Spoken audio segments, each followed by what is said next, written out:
Assalamualaikum warahmatullahi wabarakatuh. Nama saya Dinda Skara Arum, NPM 2014340002. Nama saya Pipir Irwanti, NPM saya 2014343132. Saya Liaro Aina, NPM 2014344118. Siti Nurhaliza, NPM 2014-3405. Nama saya Zahra Rainanda, NPM 2014-34074.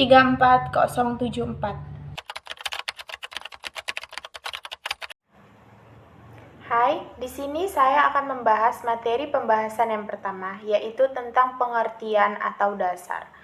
Pengertian pendidikan dalam pasal 1 ayat 1 mengatakan bahwa pendidikan adalah usaha sadar dan terencana untuk mewujudkan suasana belajar dan proses pembelajaran agar peserta didik aktif mengembangkan potensi dirinya untuk memiliki kekuatan spiritual keagamaan, pengendalian diri, kepribadian, kecerdasan, akhlak mulia, serta keterampilan yang diperlukan oleh dirinya, masyarakat, negara, dan bangsa.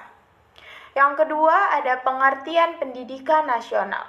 Dalam pasal 1 ayat 2 nomor 20 tahun 2023 mengatakan bahwa pendidikan yang berdasarkan Pancasila, Undang-Undang Dasar Negara Republik Indonesia tahun 1945 yang berakar pada nilai-nilai keagamaan, kebudayaan nasional Indonesia dan tanggap terhadap tuntunan dan perubahan zaman. Yang ketiga, ada pengertian sistem pendidikan nasional. Dalam pasal 1 ayat 3 Undang-Undang Republik Indonesia nomor 20 tahun 2003 mengatakan bahwa sistem pendidikan nasional adalah keseluruhan komponen pendidikan yang saling terkait secara terpadu untuk mencapai tujuan pendidikan nasional.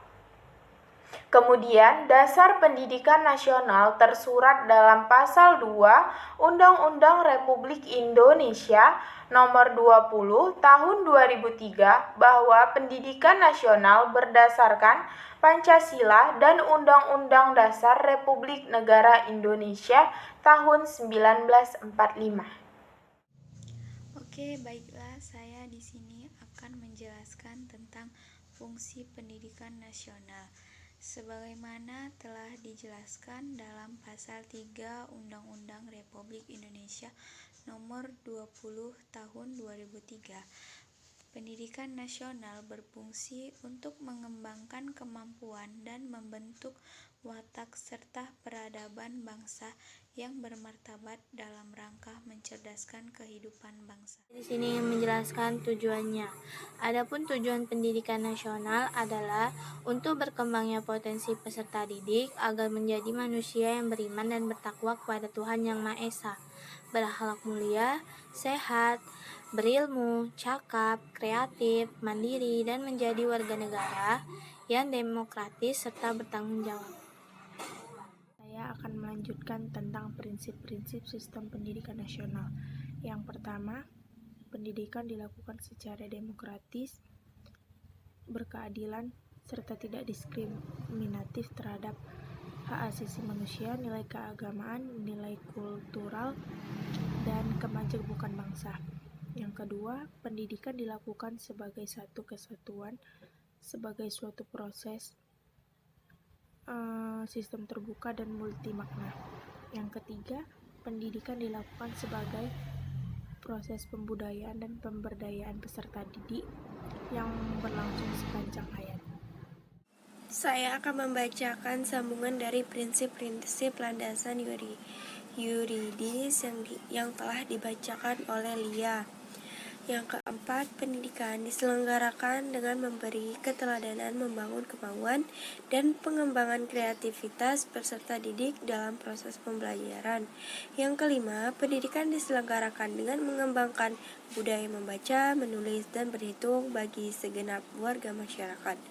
Yang keenam, pendidikan diselenggarakan dengan memperdayakan semua komponen masyarakat melalui peran serta dalam penyelenggaraan dan pengadilan mutu layanan pendidikan pasal 4 UUD Republik No. 20 tahun 2003. Terima kasih.